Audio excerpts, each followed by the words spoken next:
Bonjour à tous, j'espère que vous allez bien. Je suis ravi de vous retrouver pour un nouvel épisode.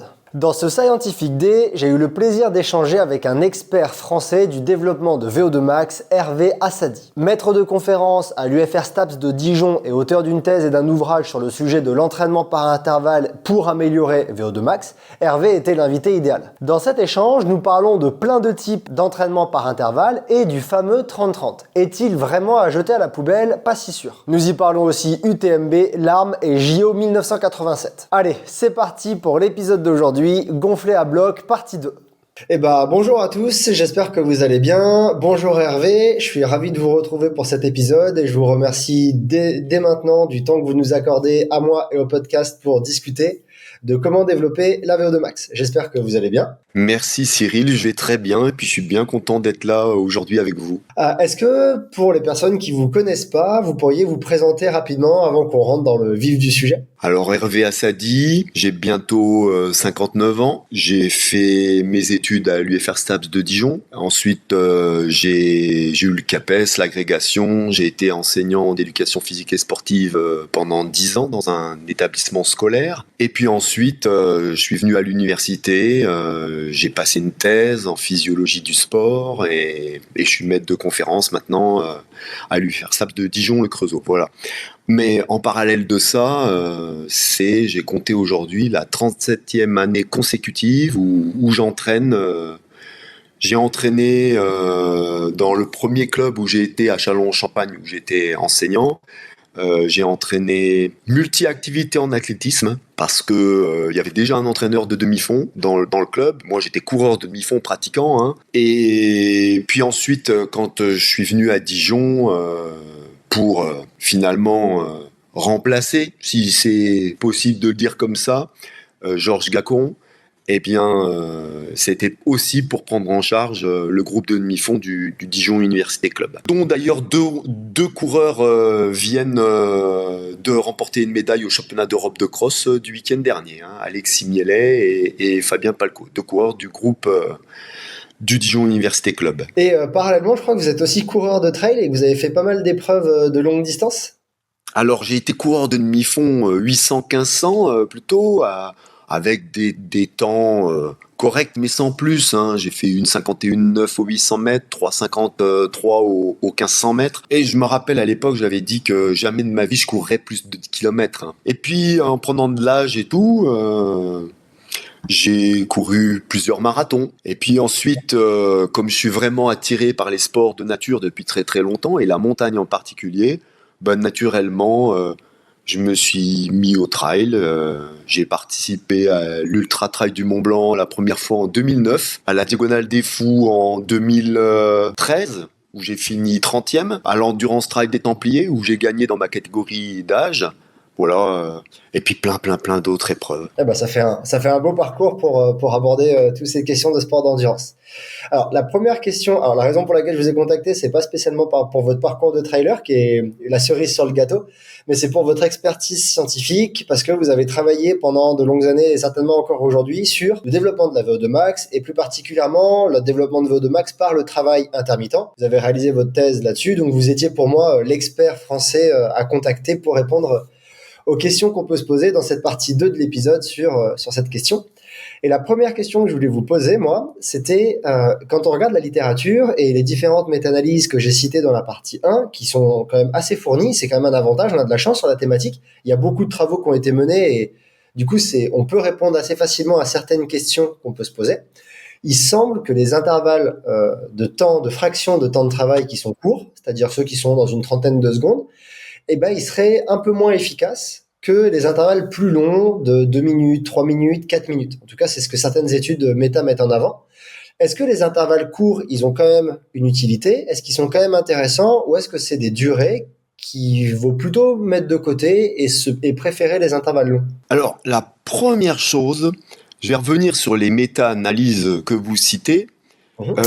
Il est, de mon point de vue scientifique, assez effarant que les gens qui font ces méta-analyses oublient l'essentiel de l'histoire scientifique de l'étude des exercices intermittents et qui a vraiment débuté avec les Scandinaves, c'est-à-dire Peter Olaf Astrand et Carlson. Elle est là la vraie base de la réflexion sur les exercices intermittents. Et si on relisait le précis de physiologie de l'exercice musculaire de Peter Olaf Astrand, qui date de 1965, eh bien, on trouve déjà tous les éléments de réponse aux questions que vous vous posez et qu'on ne trouve pas vraiment dans les méta-analyses qui sont hyper influencées par les anglo-saxons et les vues en particulier des années 70 de Fox et Matthews, qui d'ailleurs écriront le premier ouvrage qui a comme titre l'intervalle training, donc l'entraînement par intervalle. Et d'ailleurs, dans leur bouquin d'intervalle training, qui est encore une grande base de réflexion pour les anglo-saxons, eh bien, on ne trouve pas d'intervalle court, au sens où nous, on les entend. Alors, pourquoi j'en suis venu à étudier ce type d'intermittent ? C'est parce que, en fait, historiquement, Georges Gacon, qui était à l'UFR STAPS de Dijon dès les années 70, a eu l'occasion de rencontrer Peter Olaf Astrand et de lui faire part d'une de ses intuitions d'entraîneur de coureur de demi-fond.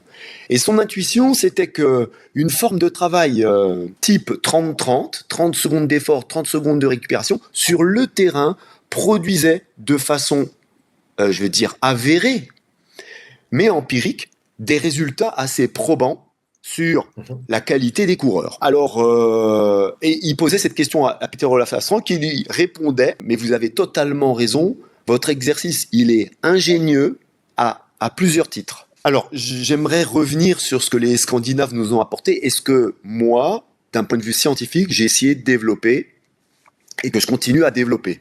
Et d'ailleurs que j'ai particulièrement, on va dire maintenant, essayé de vulgariser dans un ouvrage qui s'appelle L'entraînement en sport, qui est paru l'année dernière, en 2022, aux éditions Ellipse, avec comme sous-titre « Aspects théoriques et pratiques des exercices intermittents ». Dans ma pratique, j'ai eu la chance de connaître Georges Gacon en tant qu'athlète. J'étais junior encore quand je suis arrivé au Dijon University Club. Et à l'entraînement, on faisait déjà de l'intermittent 30-30. Pourquoi on faisait cet intermittent 30-30 ? Le but, c'était de développer effectivement notre VO2 max. Il faut se rappeler qu'on parlait pas encore totalement de vitesse maximale aérobie à l'époque.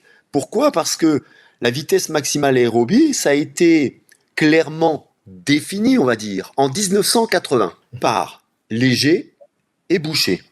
Et quand ils définissent la vitesse maximale aérobie à cette époque, on pourrait dire qu'on parle d'une certaine vitesse maximale aérobie. C'est ce que j'explique dans ma thèse.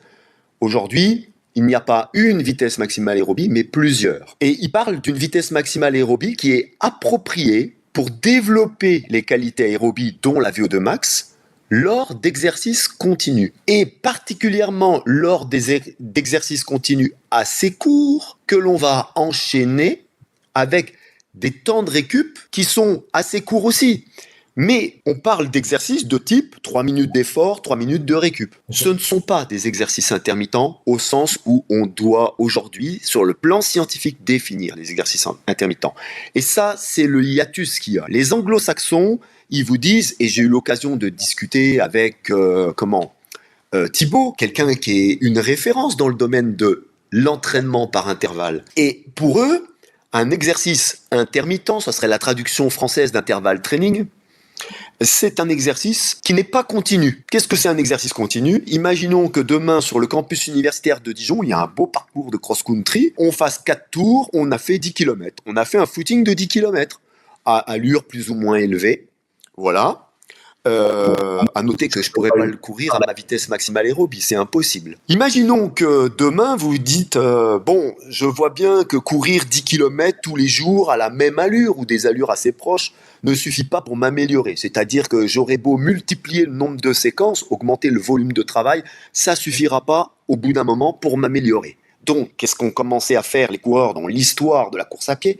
Émile Zatopek le premier, sans l'avoir théorisé. Je vais commencer par découper en plus petites fractions la distance de course. Voilà, c'est la naissance de l'intervalle training sur le plan pratique.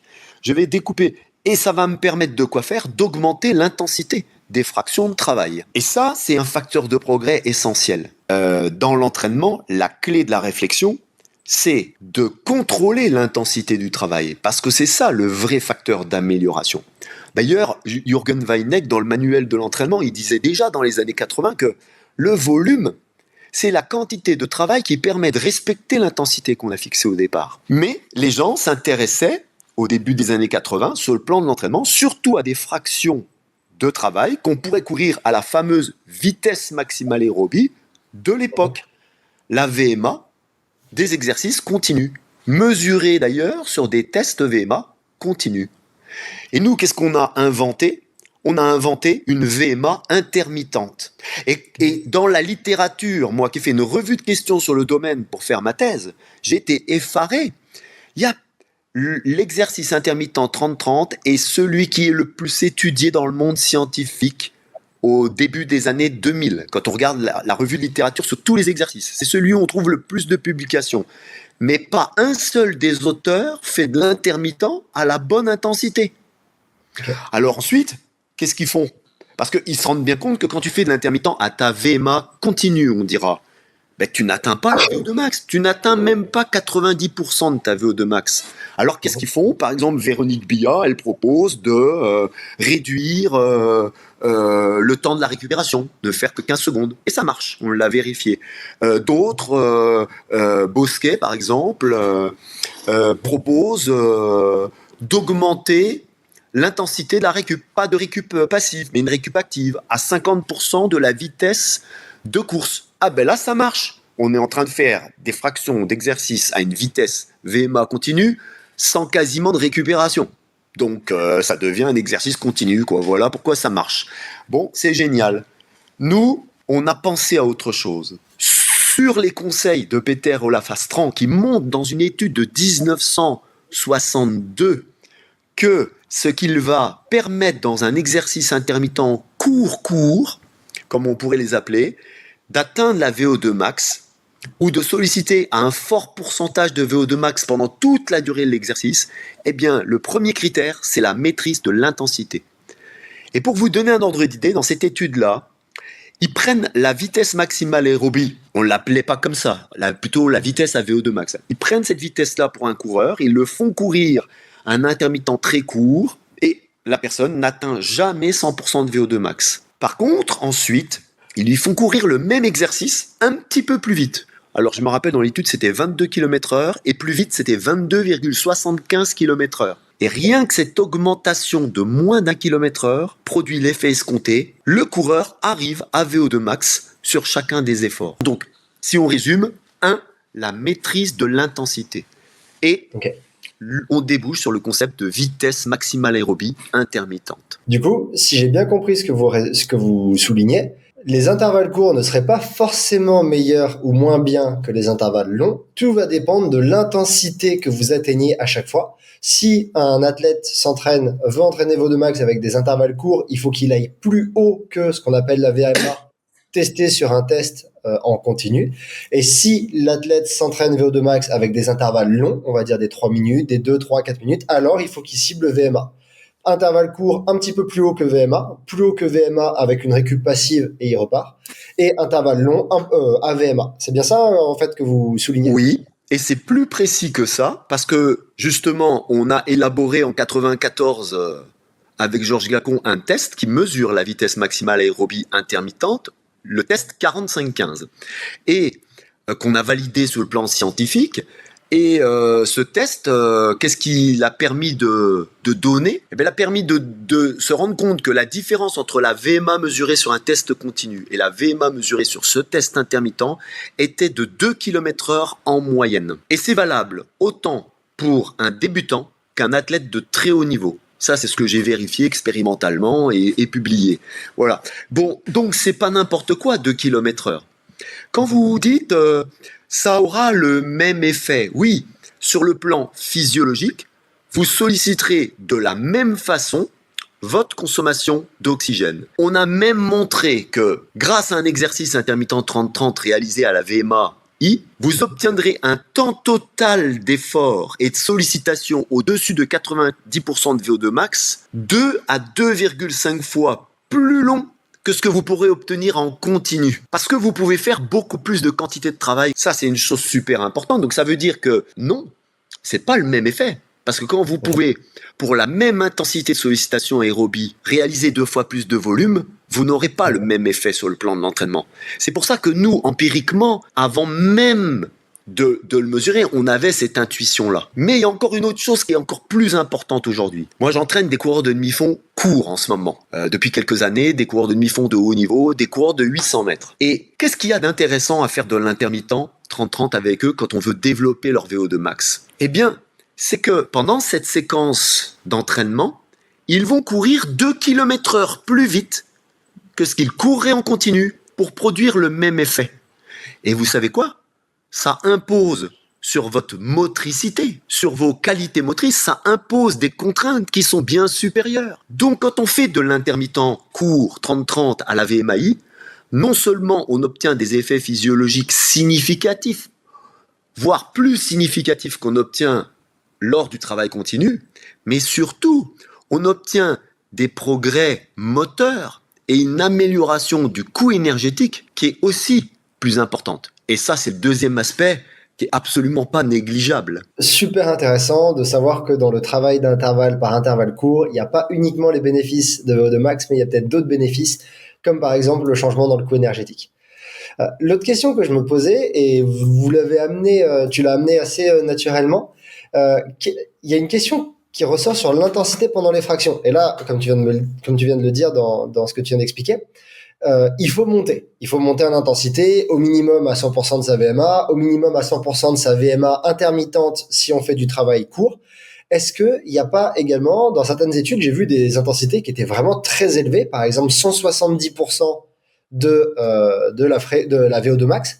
Est-ce qu'il n'y a pas des intensités trop hautes qui vont faire qu'après l'athlète, soit il n'arrive pas à bien terminer sa séance, soit il n'arrive pas à bien encaisser, à bien assimiler la séance? Est-ce qu'il y a un seuil max qu'il faut éviter de dépasser? Alors, dans ces études, on ne parle pas de la même chose, en fait.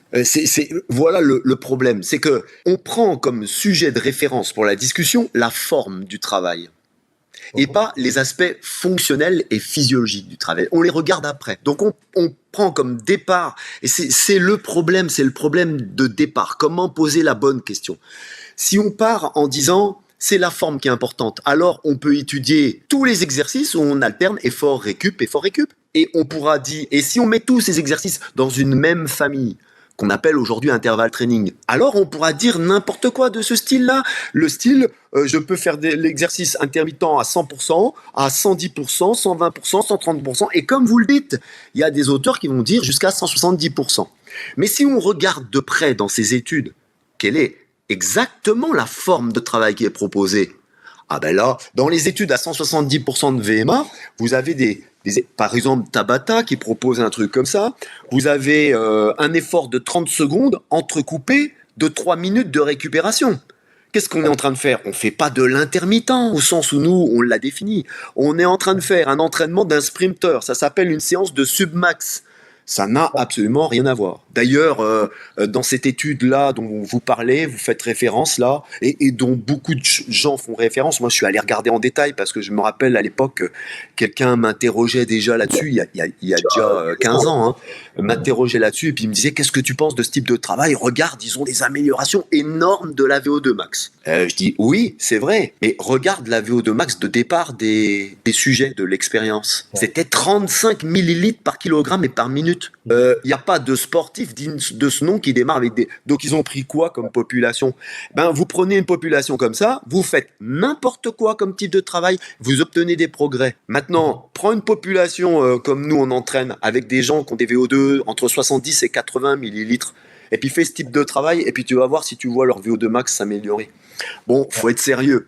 Non, vraiment, faut être sérieux. Alors, justement, c'est pour ça que on a défini, nous, ce que on appelait exercice intermittent. Les exercices intermittents, pour nous, c'est une toute petite catégorie, un sous-ensemble des exercices d'intervalle training. Et cette catégorie, elle est définie par, on va dire, 3 paramètres. 1, l'intensité. Ils peuvent être courus à la vitesse maximale aérobie intermittente. 2. La récupération. Le temps de récupération ne doit pas permettre à la consommation maximale d'oxygène de redescendre de façon trop importante. Et donc, vous allez trouver qu'il ne faut pas dépasser 30 secondes de récupération. Et 3, le temps de l'effort. Le temps de l'effort doit permettre de rester dans une sollicitation maximale du système aérobie et pas autre chose, aller dans un autre versant. Et pour ça, il ne faut pas que le temps de l'effort dépasse trop 60 secondes. Donc, on en arrive à définir une sorte de classification des exercices intermittents. Tout en haut de cette classification, on pourrait mettre le 30-30, parce que c'est vraiment le prototype idéal pour tout le monde. Et aux extrêmes de cette classification, on parle, nous, d'intermittents longs, comme 60 secondes d'effort, 30 secondes de récup, qui est extrêmement difficile à réaliser à la VMAI et qui demande une sacrée adaptation physiologique, dont on parlera après. Et de l'autre côté, les intermittents extrêmement courts, on va jusqu'aux 5 secondes 10. Donc 5 secondes d'effort, 10 secondes de récup. Sur le versant des intermittents longs, qu'est-ce qui se passe? On sollicite toujours un fort pourcentage de la VO2 pendant l'exercice, mais on met en jeu aussi la glycolyse anaérobie. Et on va produire des lactates, qui seront, c'est pas les lactates, c'est les ions H+, un facteur limitant de la contraction musculaire. Et de l'autre côté, qu'est-ce qu'on a? On s'est rendu compte que là, on sollicitait surtout les facteurs neuromusculaires, ce qui va nous permettre d'améliorer le coût énergétique. Donc, vous voyez, les exercices intermittents, en fait, c'est une petite catégorie d'exercices. C'est pas n'importe quoi. Sorti de là, pour moi, c'est autre chose. Déjà, sorti de là, on peut pas le faire forcément à la VMAI, ou on peut le faire plus vite que la VMAI. Ça devient autre chose. Et ça ne répond pas aux mêmes objectifs, d'ailleurs. J'ai bien compris en tout cas votre positionnement par rapport aux intervalles longs et j'ai bien compris là ce que vous nous avez expliqué sur le travail avec la VMAI. Si jamais un athlète souhaite ou dans une phase d'entraînement, on passe quand même sur les intervalles de 2 à 4 minutes. Admettons, oui. On les utilise quand même. J'ai l'impression que la littérature est pas hyper claire sur la durée de récupération. Imaginons, je fais 3 minutes de fraction d'effort, je m'éloigne de la préparation physique générale, je me rapproche des compètes. J'ai envie d'allonger un peu mes intervalles parce que je vais courir. Il faut. Je me rapproche d'une phase spécifique, donc j'ai envie d'allonger mes intervalles pour peut-être, par exemple, transitionner vers un travail de seuil. Imaginons, je suis dans une planif de ce genre. Ouais. Ça va être quand même compliqué pour moi de faire 3 minutes d'effort, 30 secondes de récupération. C'est impossible à cette vitesse-là. C'est ça. Je serai pas à VMAI, je serai à VMA. Quel va être pour un athlète?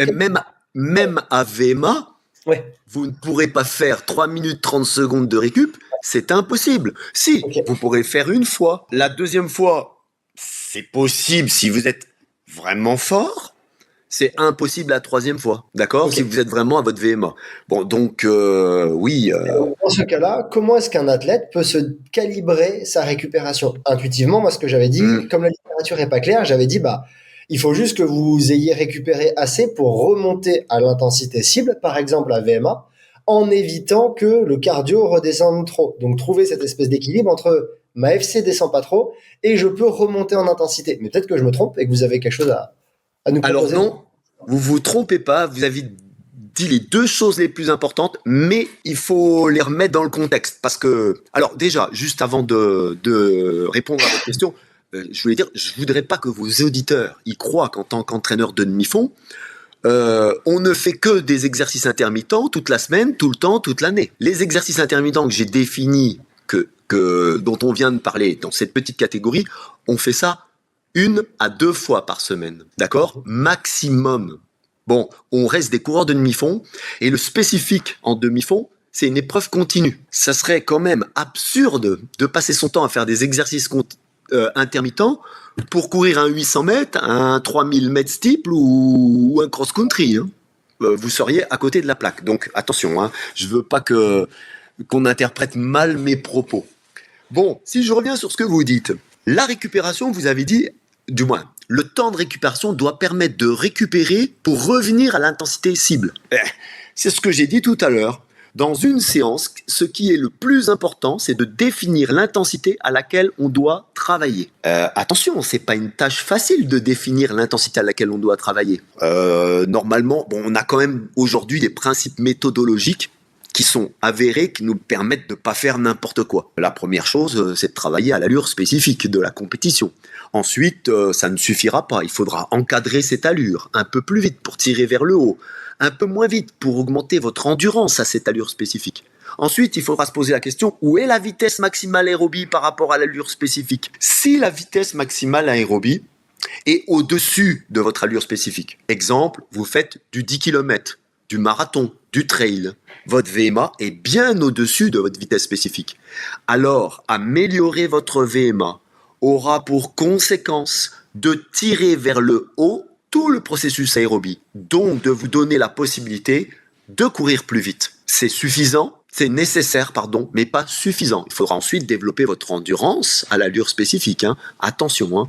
Bon, mais vous n'améliorerez jamais votre perf au marathon si vous n'améliorez pas votre VMA à un moment donné. Et les grands coureurs de marathon, ils l'ont compris.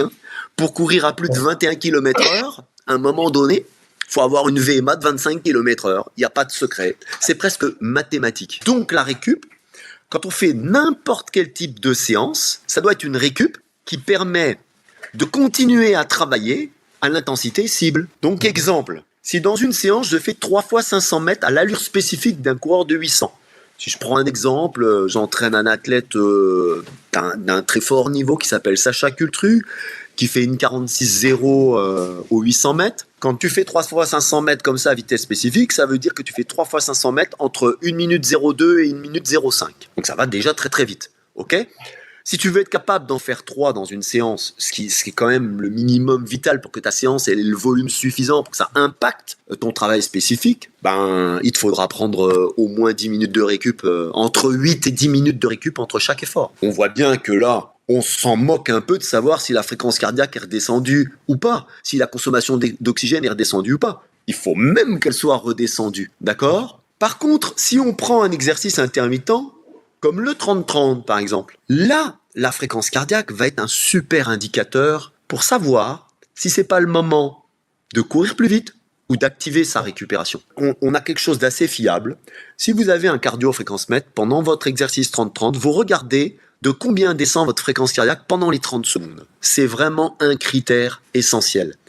Si votre fréquence cardiaque, elle redescend de 10 à 15 pulsations en 30 secondes, ça veut dire que l'intensité d'effort et la récup passive est totalement adaptée à votre niveau en ce moment. Et vous ne changez surtout pas votre récupération.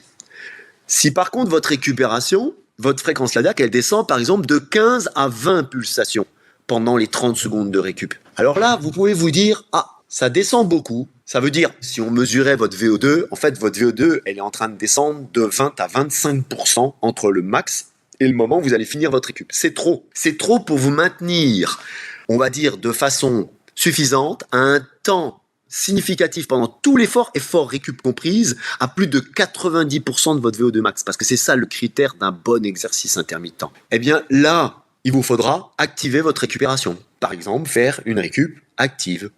Nous, quand on fait une récup active, faut quand même savoir que c'est de l'ordre de 50% de la vitesse de course. Donc, c'est pas sur place bouger ses jambes. Ok, donc imaginez, moi j'ai vu par exemple à l'entraînement Philippe Raymond qui a été plusieurs fois champion de France de marathon. Philippe, quand il était au Dijon Université Club, qui s'entraînait avec nous, je le voyais faire des séquences du type 30 fois 30-30, 210 mètres à chaque répétition. Donc on est quand même à 24,5 km/h. Et la diagonale du terrain, 110 mètres, elle fait pour la récupération. Et il fallait faire ça pour que sa fréquence cardiaque redescendait pas plus basse que 20 pulsations. Lui, par exemple, si on le laissait récupérer de façon passive, sa fréquence cardiaque, en 30 secondes, elle redescend de plus de 30 pulsations. Et si c'était votre cas, vous vous entraînez, vous avez votre cardio, puis après votre séance, vous regardez, et puis vous voyez que votre fréquence cardiaque descend de plus de 30 pulsations à chaque récup de votre exercice intermittent. Alors, il est temps d'augmenter votre vitesse de travail. Vous avez tout simplement progressé et votre VMAI n'est plus celle que vous croyez, elle est plus élevée. Vous avez au moins gagné 0,5 km/h. Voilà comment on s'adapte finalement. J'aime beaucoup l'outil très clair 10 BPM parce que c'est même possible de le regarder pendant la fraction. Au bout de quelques répétitions, avec la montre, on la voix, la fréquence cardiaque. Donc ça, c'est un très bon outil que je pense les auditeurs vont beaucoup aimer. Et il y a deux choses que vous avez soulignées qui est important et je voulais juste les souligner, les ressouligner à mon tour avant de changer de question. La première, c'est que vous avez dit que la VO2 max était importante sur, en fait, partout. La VMA, la VO2 max va être importante sur tous les efforts. Et ça, je trouve que c'est une croyance, en tout cas dans le trail et dans l'ultra trail, que j'entends des fois de la part de coureurs qui me disent, ouais, travailler ma VO2 max, je sais pas si j'en ai besoin, je fais du 160 km. Et en fait, il y a une étude géniale de Millet et collaborateurs qui est sortie il y a un an, qui s'intéresse à tous les déterminants de la perf, d'ailleurs même avant, elle est sortie en 2023, qui s'intéresse à la VO2 max dans l'ultra trail, et il dit, bah ouais, c'est pas un déterminant principal, mais c'est quand même quasiment 50% de la performance. Donc, ok, il reste 50% à expliquer, mais 50% est expliqué quasiment que par VO2 max, et c'est quand même considérable. Et je trouvais ça important de le ressouligner. Pas que. Alors, Oui, pas que. la VO2 max, c'est super important. La VMA, c'est encore plus important. Alors, vous allez me dire, mais c'est la même chose, la VMA, la VO2 max. Non. Et on va revenir sur le sujet de la puissance maximale aérobie. La VO2 max, c'est le volume d'oxygène maximal que vous consommez par unité de temps et par kilogramme, parce que c'est mieux, c'est une puissance relative comme ça. Ok ? Quand on dit les ultra-trailers n'ont pas besoin d'avoir une VO2 max élevée, le meilleur ultra-trailer de l'histoire de l'ultra-trail, Kilian Jornet, est quand même l'homme au monde aujourd'hui où on a mesuré la plus grosse VO2 max de l'histoire de la physiologie en laboratoire. Hein, parce que il y a des gens, des cyclistes qui ont des VO2 max extraordinaires, mais c'est sur leur home trainer à la maison. Hein. Ok. En laboratoire, Kilian Jornet, on a mesuré plus de 10 fois sa VO2 max à plus de 93 millilitres par kilogramme par minute. Alors après, c'est un facteur déterminant, mais se rendre compte que le meilleur ultra-trailer du monde, il a la plus grosse VO2 max, bon, c'est pas une relation de cause à effet, mais ça, on va continuer là-dessus. Mais quand on a découvert la VMA, qu'est-ce qu'on a découvert ? On a découvert que la VMA est la vitesse suffisante qui permet d'atteindre la VO2 max. Ok, mais pas seulement. On a surtout découvert que la VMA, c'est la VO2 max divisée par le coût énergétique. Je prends un exemple. Paula Radcliffe, qui était encore, il y a un an, la record woman du monde du marathon en 2h15. Bon, maintenant, c'est stratosphérique. Il y a 6 femmes qui courent aussi vite qu'elle. Il a fallu 20 ans pour battre son record. Puis maintenant, en une année, tout le monde court plus vite. Bon. Ceci dit, Paula Radcliffe, quand on prend son histoire, alors elle était entraînée par un entraîneur pendant sa jeunesse, qui était aussi un physiologiste, un peu comme moi, et il a eu l'idée, quand elle était junior, de mesurer sa VMA, sa VO2 max, le coût énergétique, les 3 paramètres. Et qu'est-ce qu'il a trouvé ? Quand elle était junior, elle avait une vitesse maximale aérobie continue, parce que c'était sur une épreuve continue, une VMA continue de 20 km/h. Elle avait une VO2 max de 74,5 millilitres par kilogramme par minute à cette vitesse et un coût énergétique de 220 millilitres d'oxygène par kilomètre parcouru, pas par kilogramme là, pas par minute, pardon, par kilomètre parcouru. Bon voilà. En junior, cette fille, elle était déjà bonne parce qu'elle est devenue championne du monde de cross-country junior devant les Africaines. Quand on sait le niveau de l'Afrique de l'Est en cross-country. Et puis, elle a fait carrière, 10 ans plus tard, elle devient la première femme à courir le marathon 2h15 minutes. Pendant ces 10 années, son entraîneur et physiologiste a mesuré tous les ans, à la même époque, les 3 mêmes paramètres. Et quand je pose la question aux étudiants, dites-moi un peu comment les paramètres ont évolué. Les étudiants, ils sont pas bêtes, ils ont compris que le marathon, quand tu le cours à 80% de ta vitesse maximale aérobie, t'es déjà une star. Donc, si tu prends 80% de 20 km/h, tu peux pas faire un marathon 2h15, c'est pas possible. Tu vas pas assez vite.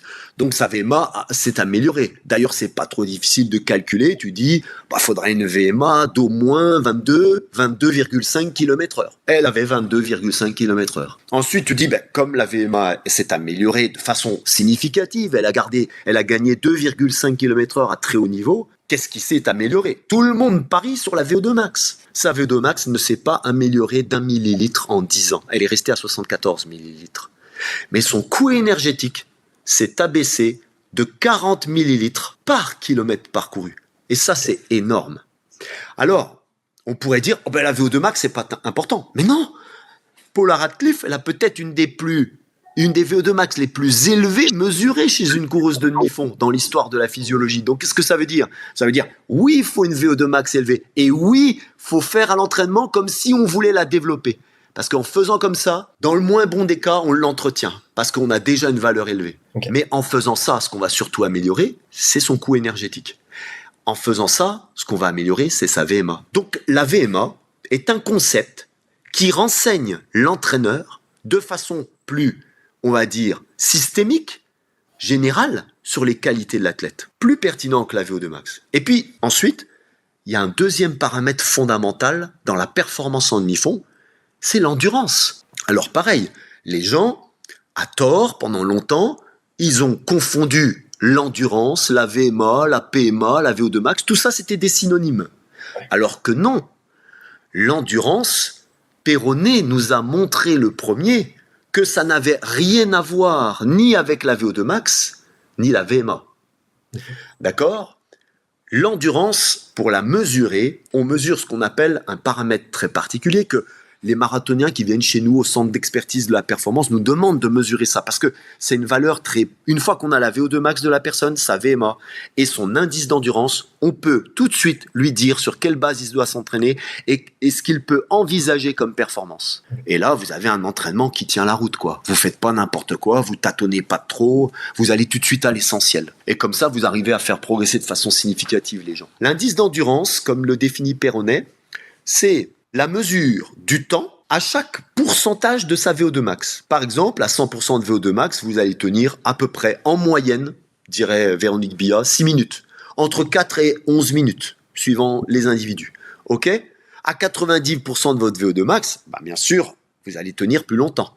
Mais ça peut être 30 minutes, et puis d'autres, ils sont capables de faire ça pendant 90 minutes.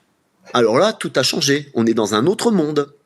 Et puis à 80%, je vous en parle même pas. Il y en a qui tiennent leur VO2 max pendant peut-être 60 minutes, c'est déjà pas mal, ils sont contents. 80% de leur VO2 max. Et puis il y en a d'autres, ils arrivent à tenir ça pendant 2 heures. C'est Kipchoge.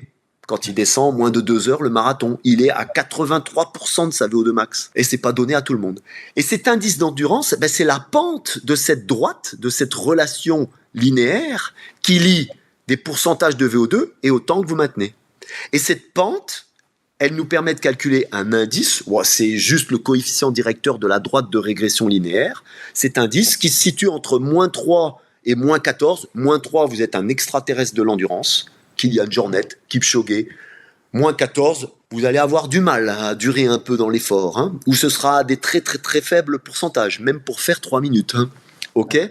Eh bien, quand vous faites une corrélation, c'est ce qu'a fait Perronet, c'est ce qu'ont fait Perronet et Thibaut, chez 3500 sportifs de haut niveau, de toutes disciplines confondues, c'est comme ça qu'il faut le dire, pas seulement des coureurs de demi-fond, entre la mesure de leur VO2 max et la mesure de leur indice d'endurance, ou la mesure de leur VMA et la mesure de leur indice d'endurance, vous mettez les deux sur un graphique, vous obtenez un nuage de points complètement diffus dans lequel il est impossible de tracer une tendance. Qu'est-ce que ça veut dire ? Ça veut dire qu'il n'y a pas de relation entre l'indice d'endurance et votre VO2. Ça veut dire que tous les cas de figure existent. Si on reprend les trailers pour répondre à leurs questions, vous pouvez trouver des gens, et on les a, hein, on a les valeurs, vous pouvez trouver des gens qui ont, par exemple, une VO2 max de à peine 45 millilitres par kilogramme et par minute, ce qui est, pour vous donner un ordre d'idée, en dessous de la moyenne des VO2 max des étudiants de l'UFR STAPS de Dijon, que je mesure depuis 20 ans. Plus de 1000 filles et 1000 garçons mesurés. Donc c'est quand même des statistiques assez sérieuses. Eh bien, là, vous êtes 10 millilitres en dessous. Tout sport confondu, c'est pas terrible. Ou on pourrait vous dire, bon, toi, en ultra-trail, t'as aucune chance. En demi-fond en général. Ben si vous avez un indice d'endurance qui est, par exemple, entre 4 et 5, ben ça existe. C'est, par exemple, des vieux comme moi. Moi, quand j'ai fait la Diagonale des Fous, où j'ai fait 33 heures, c'était en 2013, hein, j'étais déjà un vieux, parce que j'avais 49 ans, ok, j'étais à la limite de passer V2 à l'époque, maintenant ça serait Master 4, un truc comme ça. Bon, bref. Et ma VO2 était descendue relativement bas. C'est-à-dire que j'avais perdu entre mes meilleures valeurs mesurées et cette valeur de l'époque, j'avais perdu 15 millilitres. Seulement, mon indice d'endurance, il était maintenu à un niveau élevé, ce qui me permettait, sur des épreuves très longues où on court à des pourcentages faibles de VO2, de performer. Mais dans l'absolu, si vous voulez être encore meilleur, à un moment donné, votre indice d'endurance est pareil, vous n'allez pas pouvoir l'augmenter de façon indéfinie. Vous allez jouer sur quoi ? Sur votre VMA. Donc voilà pourquoi c'est pas l'un exclusif de l'autre, mais bien les deux qu'il faut développer. Ok, super intéressant. Je fais un mini commentaire. Il me semble que c'est également ce que vous avez dit là, l'indice d'endurance, c'est également une des hypothèses de Millet et de ses collaborateurs sur les raisons pour lesquelles, sur de l'ultra-endurance, les performances maximales des femmes rattrapent celles des hommes, voire les dépassent. Ce serait justement à cause d'un indice d'endurance plus élevé, c'est-à-dire une perte de performance moins marquée à mesure que la distance, la durée et les pourcentages de VO2 max diminuent. Voilà. Dans la première étude que j'ai vue, dans les années 80, je me rappelle plus si c'était pas Di Prompero ou Cerretelli qui l'avait publié, où on commençait à faire la mesure de l'indice d'endurance. Ils avaient pris des coureurs de demi-fond de très haut niveau. L'indice d'endurance le plus bas a été mesuré chez une femme. C'était Rosario Mota, une coureuse de marathon, à moins 3,5, quelque chose comme ça. D'accord ? C'était l'indice d'endurance le plus bas jamais mesuré dans l'élite du demi-fond mondial. Donc effectivement, c'est ce qui fait que quand on allonge la distance, c'est une des raisons. Il y en a d'autres, probablement, comme Guillaume Miel montre aussi, probablement la capacité à mieux supporter le travail excentrique et à moins endommager sa structure musculaire, ce qui va réduire considérablement votre capacité de course. Pour l'avoir vécu, je me rappelle le premier UTMB que j'ai fait, j'ai pleuré au sens propre du terme, avec des vraies larmes, pendant les 2 dernières descentes, parce que c'est des descentes de 10 km quand même, entre 5 et 10 km, 1000 mètres de dénivelé, 1200, les 2 dernières, j'ai pleuré tellement j'avais mal aux jambes. Et j'aurais échangé largement une descente contre une montée. Oui, il se passe bien quelque chose au niveau musculaire quand on fait ça. Et il y a des gens qui le supportent mieux, et il semblerait que les femmes le supportent mieux. Alors, l'épisode est passionnant, et j'ai l'impression que vous pourrez vous écouter nous raconter ça pendant des heures, mais je crois que votre emploi du temps va nous rattraper. J'ai 2 questions que je voulais encore aborder avec vous. Ce que je vous propose, c'est de faire les réponses, si vous avez encore le temps, les réponses les plus directes et courtes. Je vais être court. D'accord, merci. Sur ces Merci. on a juste un filigrane. D'accord, ok. Première des 2, aucune étude n'en parle. Est-ce qu'il faut diviser le travail fractionné en séries ? Les travaux n'en parlent jamais. J'ai trouvé aucune méta qui le fait. Est-ce que c'est intéressant de diviser en 2 séries ? Par exemple, si on veut faire 30 fois 30-30, est-ce qu'on peut faire 2 fois 15 fois 30-30 ou est-ce que c'est pas utile ? C'est pas est-ce qu'on peut, c'est il faut absolument diviser en séries. C'est ce qui va vous permettre de faire un plus grand volume de travail à la bonne intensité. Exemple, vous prenez un débutant, il aura du mal à faire 15 minutes d'intervalle 30-30 en une fois. Donc, vous allez commencer par lui faire 2 fois 8 minutes, 2 fois 9 minutes. Ensuite, un jour, petit à petit, en augmentant le volume des 2 séries, il va atteindre 2 fois 15 minutes. À partir de ce moment-là, 2 options s'offrent à vous. Une option intensité. Vous revenez à des plus petites séries, mais vous augmentez la vitesse de course parce qu'il a atteint un volume suffisant, 30 minutes de temps effectif de travail, qui permet de s'assurer que sa VMA s'est améliorée. Ou alors, vous voulez améliorer l'endurance et vous continuez à augmenter. Nous, par exemple, concrètement, à l'entraînement, on va jusqu'à 2 fois 20 minutes de 30-30 à la VMAI. Et c'est le maximum qu'on atteint parce que après, vous allez dégrader la vitesse de course, vous allez dégrader la distance réalisée. Vous êtes plus dans le travail et vous maîtrisez plus l'intensité cible. Ça fait déjà 2 fois 20 minutes, ça fait déjà 20 minutes au total de temps de travail. 2 fois 20 minutes de 30-30, ça fait 20 minutes de temps de travail aux allures élevées, ce qui est déjà une séance généreuse. Il y a un point qui est hyper important et c'est pour moi le filigrane de tout ce que vous avez répondu, donc je le souligne maintenant. La clé, c'est l'intensité en fait. Toutes les décisions qu'on doit prendre en faisant ça, c'est l'intensité. Récup active ou passive, ça va dépendre de l'intensité qu'on arrive à atteindre. La durée des récupérations, ça va dépendre il faut, tant qu'on atteint l'intensité, c'est bon. Diviser en série, du moment qu'on atteint l'intensité, c'est important. Et donc ça, pour moi, c'est J'ai l'impression que c'est vraiment ce qui est en filigrane de vos réponses et je voulais le souligner maintenant. La dernière question pour clôturer, c'est voilà, je viens de faire, je suis content, je viens de passer ma saison hivernale à faire 10 semaines ou 12 semaines où j'ai tenté de développer ma VO2 max. Et maintenant, bah, il est temps que je retourne dans les montagnes parce qu'il y a du travail excentrique à faire, il y a du travail de PMA à faire pour que j'avale les côtes, etc. Qu'est-ce que je dois mettre en place pour essayer de maintenir mes gains de VO2 max? Est-ce que m'entraîner, par exemple, faire des séances de PMA, de seuil, des séances d'endurance fondamentale en trail, ça va suffire à ce que ma VO2 max soit entretenue? Ou est-ce que je dois quand même envisager de temps en temps, et dans ce cas-là, à quelle fréquence, de refaire des séances spécifiques VO2 max, par exemple 30-30, sur la piste pour maintenir les gains que j'ai eu à travers mes 10 ou 12 semaines de travail? Alors, la question que vous venez de me poser, c'est pas possible de répondre décemment avec une réponse courte, hein. Parce que ça, c'est une question, je veux dire, je pose cette question à un étudiant en devoir, il va lui falloir au moins 4 heures, hein, pour répondre à une question comme ça. Donc on va pas prendre 4 heures, hein, je vous rassure, mais on va peut-être prendre plus que 2 minutes, hein. Première chose, il y a une chose que vous avez dite, il faut absolument que je revienne dessus. PMA, travail de PMA. PMA, ça veut dire puissance maximale aérobie. Ça veut simplement dire que vous mesurez en watts la puissance que vous développez à chacun des appuis. Mais vous pouvez mesurer la puissance aujourd'hui avec des capteurs assez sophistiqués. Je vais pas faire de pub, hein.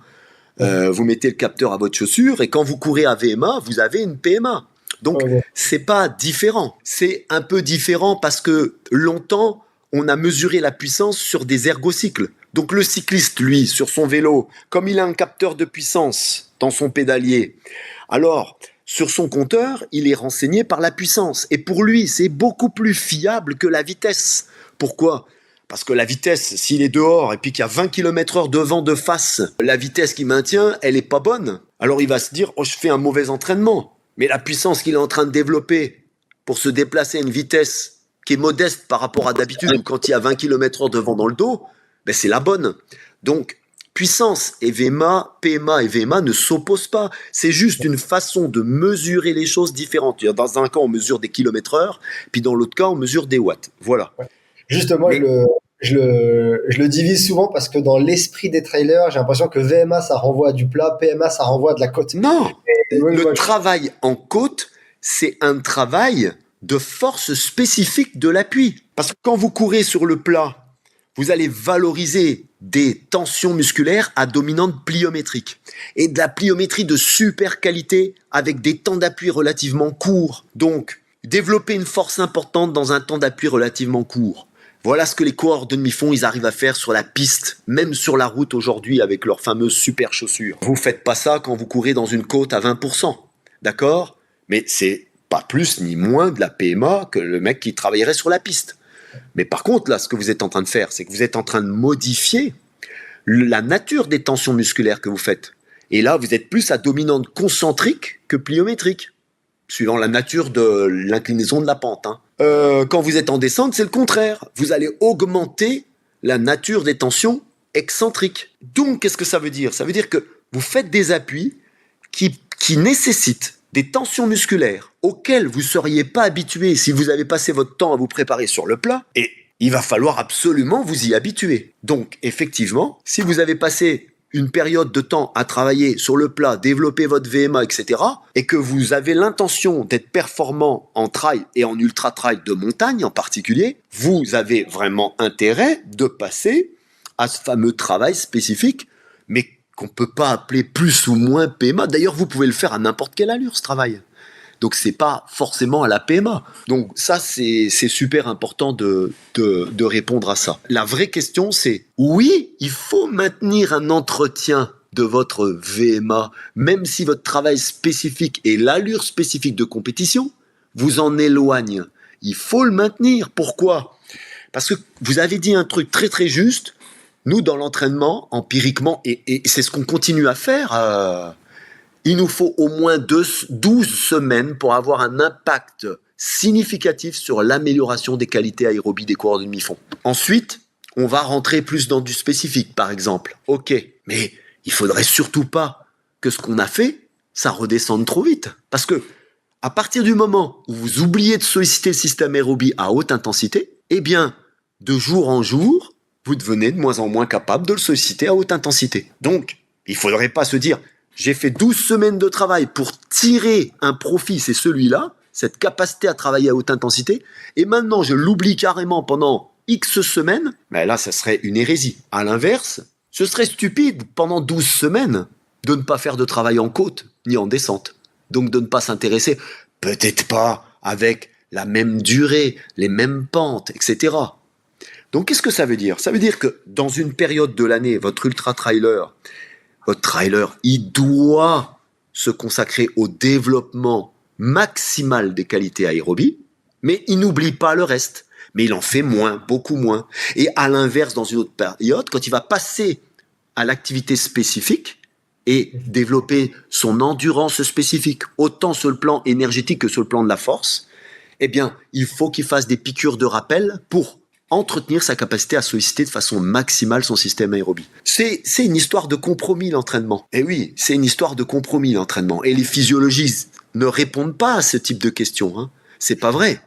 Non, Les physiologistes, ils répondent aux questions que leur posent normalement les entraîneurs. C'est pas eux qui font la théorie de l'entraînement. Et souvent, les questions auxquelles on répond sont des questions très pointues, précises, et qui ne voient qu'une toute petite partie des choses. C'est pour ça que moi, je pense qu'il faut rester ancré un pied, comme on dit, dans le terrain, si on veut pas vite se couper de la réalité de l'entraînement. Ce que vous suggérez, je trouve ça super parce que c'est exactement ça. Hein, c'est une espèce de balance entre différents travails. Et si actuellement les athlètes que j'entraîne et moi-même, puisque je m'entraîne tout seul, je fais une seule sortie trail ou 2 par semaine pour la côte, les descentes, et puis je fais 2 à 3 séances de VMA, Exactement. PMA à pied en vélo.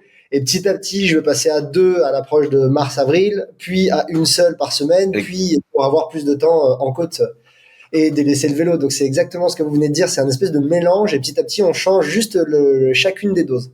Et je suis content que vous l'ayez rappelé. Et on pourrait souligner que l'entraînement, même si aujourd'hui les entraîneurs s'appuient sur, on va dire, des principes méthodologiques qui permettent de pas partir n'importe où, l'entraînement, ça reste à la fin tellement complexe que c'en est un art. Et avec malgré tout toute la volonté de s'appuyer sur nos connaissances scientifiques, on est quand même obligé de faire un paquet d'hypothèses qu'on vérifie pas toujours.